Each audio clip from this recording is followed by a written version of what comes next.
A little over a year ago, a woman approached me offering free Lithuanian lessons. Wow, generous. It was definitely an offer that was hard to refuse. I had a few lessons with her, Agnė, and we collaborated on this video about All Souls Day and All Saints Day in Lithuania. Then I made the decision to postpone those lessons. Not only were a whole bunch of relatives visiting us during the Christmas season in Vilnius, but our son was born in December as well. It felt like too much of a challenge to schedule a regular day of the week and a regular time for one-on-one lessons when there was always a risk of not being available. And I didn't want to have Agnė reserving time for me every week, only for me to cancel at the last minute.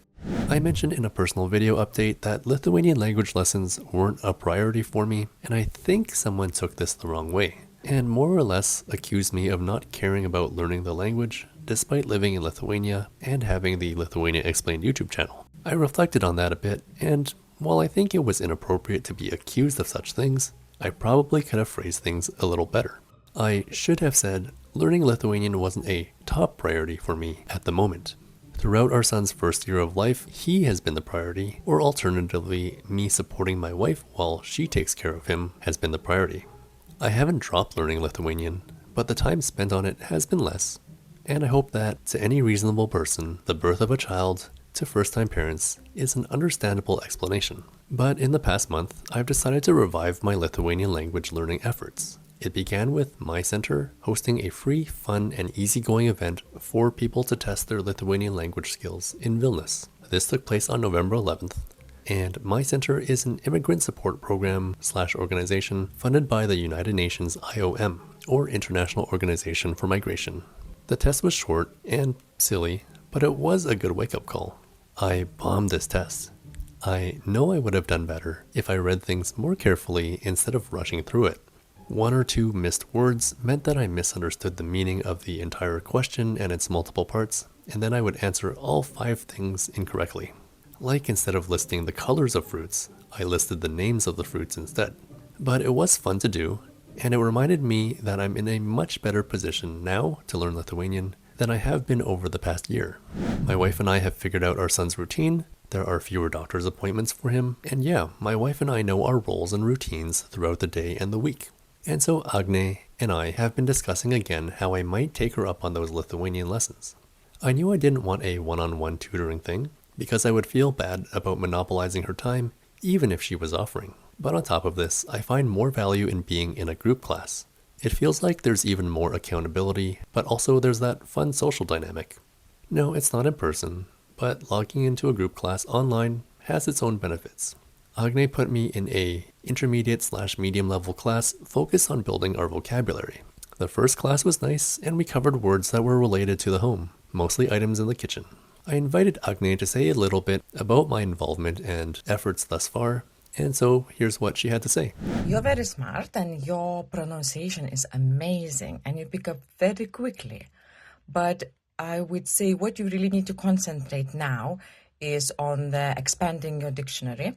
So the level of the class which you joined in, I think it's very good for you because it is very systematic way I'm teaching words like about the kitchen, everything in the house, like all animals and things like that. So give couple lessons, 5-10 lessons, and with the background what you already know, and you can put so many nice things together. In my head, I think you will be fluently speaking Lithuanian in 6 months. If you just stick to it, and trust me, less than 6 months. I think you will be talking in Lithuanian fluently in 3 months. If you do your homework, we only have an hour together, and the homework, and I know you like fun, so that's why I added a lot of exercises, which you can turn into crosswords. You can hangman and things like that, which will give you opportunities to remember words, to remember spelling, quicker and easier. And I hope it will help. Yeah, so just concentrating on the dictionary and having discipline. Like while you eat breakfast, you do one exercise and just nail that exercise until moving to other one.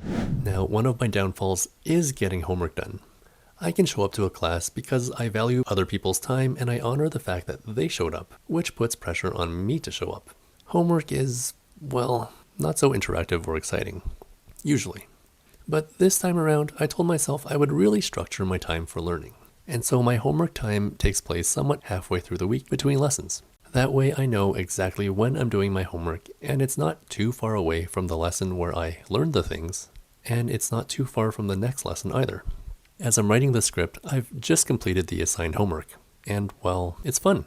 Agnė set up these games online for us, and many of them are timed and have leaderboards.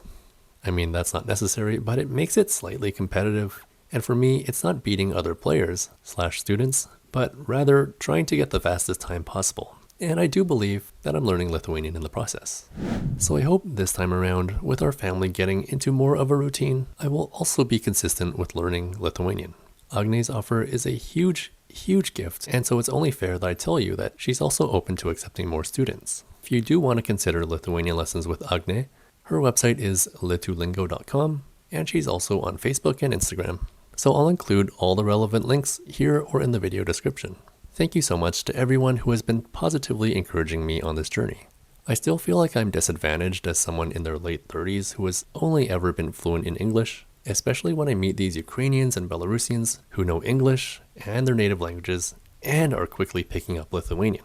But yeah, we're all on our different journeys, aren't we? Well, I'll try to give you guys regular updates about my Lithuanian language lessons, so stay tuned. Thanks again to Agnė for the opportunity, and thank you for watching.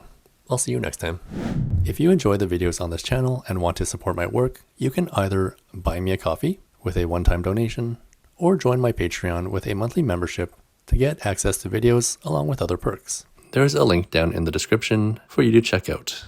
If neither works for you, just liking and commenting would be lovely. Thanks.